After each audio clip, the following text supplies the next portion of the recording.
Hi guys, Joanne with stampinginthevalley.com and welcome to my craft room today. We're going to do an embossed resist technique that I have had so much fun with this morning. So this weekend is all about inking things up. I used some Versamark and some white embossing powder, and the stamp set I used is our Garden in Bloom, and you can get that in our annual catalog. It's a wonderful, beautiful stamp set. I've used it in a lot of videos, very versatile. With this technique of embossed resist, you kind of want to find a stamp that has outline to it. I found that this really works out very nicely.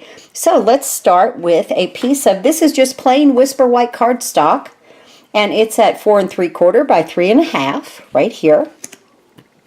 And the colors I've picked to use today are Watermelon Wonder, my new absolutely wonderful color, Perfect Plum. I fell in love with that. Pear Pizzazz, and Daffodil Delight. And with this we're going to use Versamark.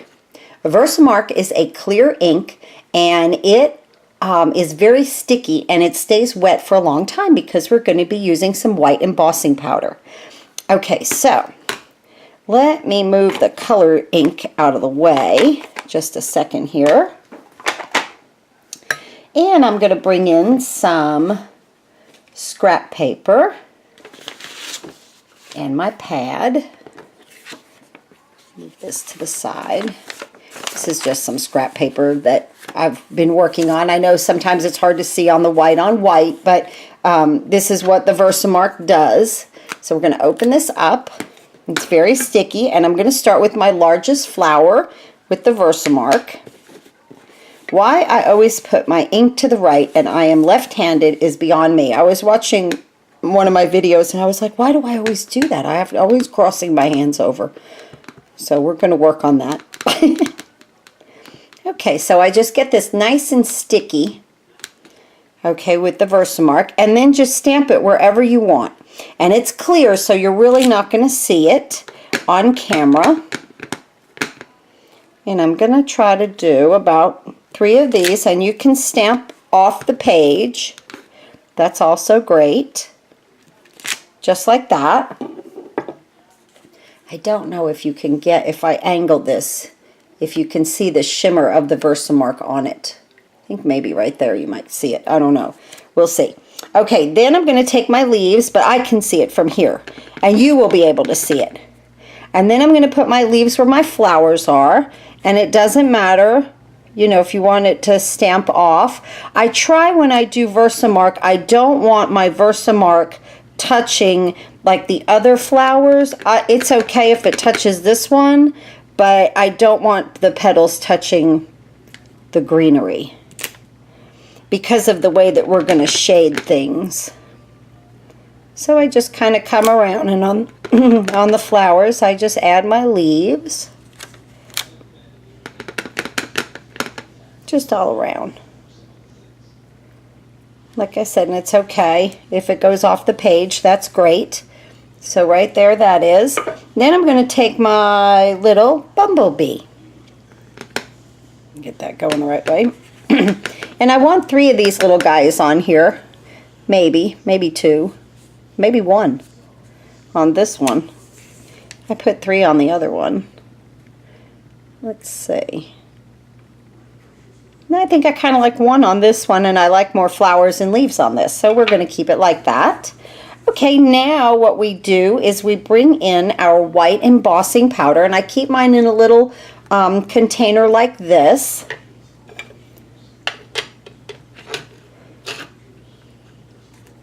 I'm going to open it up, and I keep a little spoon down in it, and it does get kind of embossing powder all over it. I'm looking for some little hooks to use on the lids. I bought some command hooks the other day, but they were too big. Okay, so then I just take my paper that I've put my Versamark on, and I take my embossing powder and I just kind of go over the top And then I'm going to kind of let it fall down. And I put a bunch all over this piece of paper. And this is, like I said, this is just the plain Whisper White cardstock. I love doing this. It's so much fun. This is why I have a lot of white embossing powder. So I just kind of put it all over there. And then I'm just going to turn it and let it fall all in back into my little tray or my little container. I got these containers at the Dollar Tree. So then you can look through here and see if you have any embossing powder where you don't need it. Now is the time to either get it off with your finger, or I have a little makeup brush here, but I need to get like one of my grandson's teeny tiny brushes. And I just flick that off. There we go. And make sure you've got it all tapped off. I do give it a little puff of air there. Okay, and I see a little bit right here. You really want to take your time when you're doing this part, because once you heat set this, you're done. Let me move this out of the way. Okay. And now I'm going to bring in my Stampin' Up! Heat tool.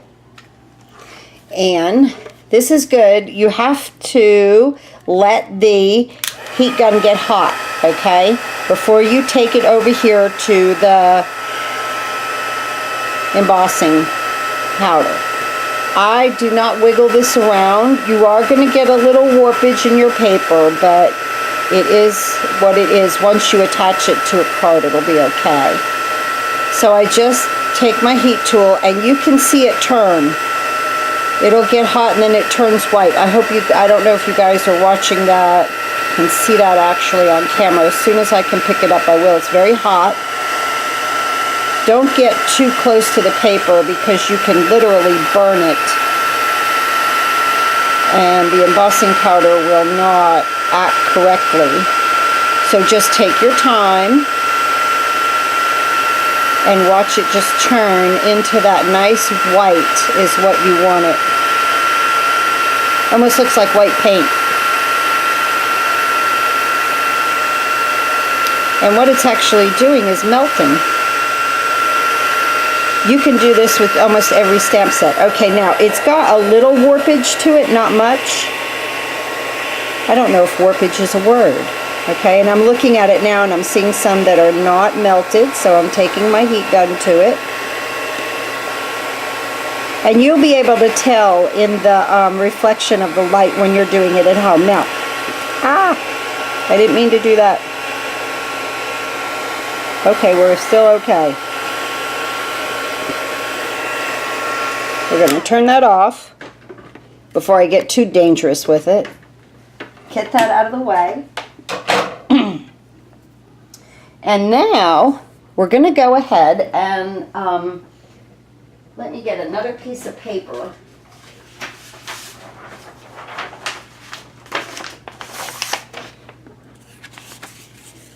We're going to take that right there. And I know we've been working on white, but can you see how it has that embossed resist look to it? You know, Stampin' Up! Put out some paper that was embossed resist. But you can make your own. So I'm going to come in with my Perfect Plum first. This is like my new favorite color. I just got this ink pad. And I'm going to use some sponge daubers. Okay, so I'm going to take this on my finger and dab that in the Perfect Plum. And again, I know I'm crossing over. And then I take it and I get it on my scrap paper and I almost get all the ink off of it. The one thing you don't want on this is, see how those are heavy dots? You don't want this on that. You want to go in to the center of the flower with the sponge dauber, and I kind of do this with my finger and hold it. I get good control this way. Start from the middle, trying to hold your paper down, and then work your way out. Look how beautiful. That just makes that pop, doesn't it? I love that. Can you see how that's coming together?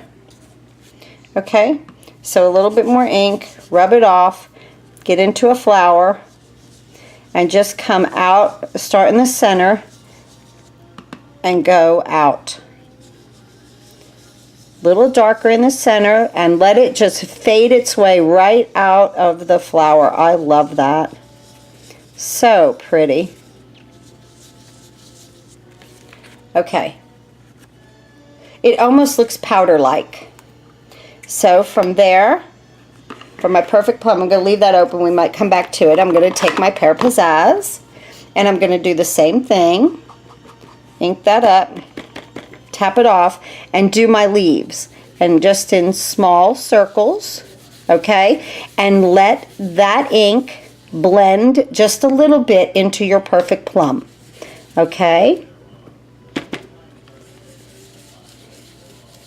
And you can see what an absolutely gorgeous effect we're getting, even on the white space, okay? And it's okay if your colors overlap. It's all part of it. This is the effect that we're looking for. And down here on these leaves.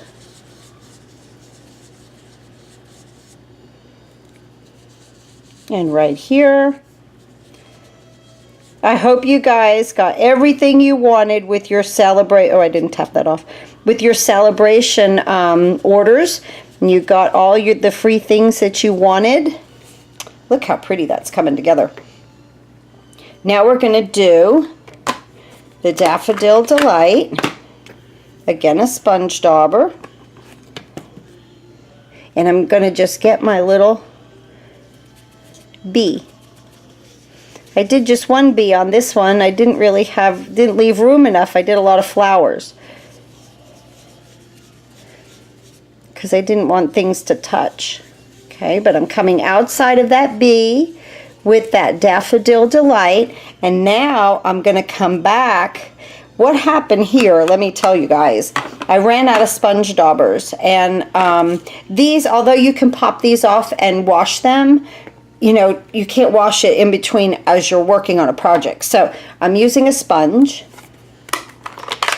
You can always improvise. Now, when you use the sponge, like the dauber where you have control, just take a tip, dip it into the ink, work it off. Look how vibrant that color is right there. And that's one thing you don't want on this. That's not the look you're going for on this. Take most of it off. Now I want you to come to the outside of your flowers and just take and go around, filling up your white space with a little bit of, this is Watermelon Wonder.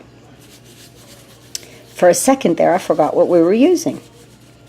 So I just get a little bit more, make sure, especially with the sponge, that you get most of the ink off, okay? And then just start on the outside.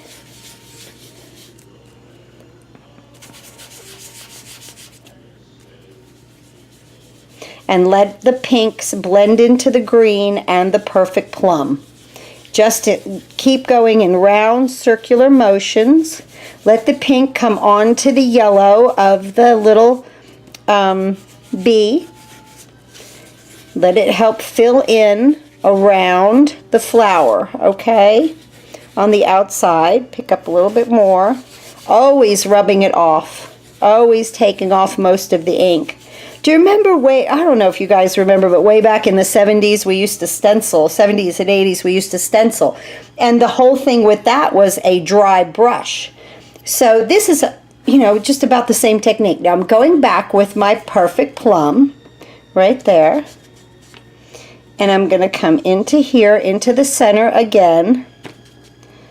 And I'm going to add my perfect plum back. And I'm going to gently go out to the edges. And when you come back in with that purple, that perfect plum, it really lets that flower look so pretty. Now I'm going to fill in my white space, just coming across things, letting the colors blend. It's all about blending these colors, guys. That is gorgeous. I love that. Look at how pretty. You can hold this any way that you want on a card, as a card front. So this is one that's a little lighter than this one. I hope you've liked my technique today about the embossed resist and how you can do it with your very own stamp sets and make it your own design. Let's put that one that way and that one that way. I love that. How much fun. You're going to see this on the front of a card shortly, okay? Because this weekend it's all about ink. I'll see you soon with another video, and we're going to use some vellum. Thanks for watching. If you want to order any Stampin' Up! Products, please go to stampinginthevalley.com, click on the big blue button. That will take you to my online store. Remember, if you order $25 in product from me, these are the 2 free card kits this month. This one is so much fun. It's interactive. The butterfly spins. You get the tutorial and everything on the video. It'll be linked at the end of this video, okay? The end of this one, you can watch it. But for $25, you get these 2 free card kits. Everything is cut. You don't get anything that's stamped. You get the element, but you don't get the stamped product, okay? You have to buy the stamps. I'm not allowed to ink anything for you guys. That's a Stampin' Up! Rule. And I hope you enjoy these 2 free card kits. Remember, just with the $25 order, these are beautiful. And I hope you have fun making your own embossed resist paper. Isn't that beautiful? I'm really happy with these. Thanks for watching, guys. I'll see you soon.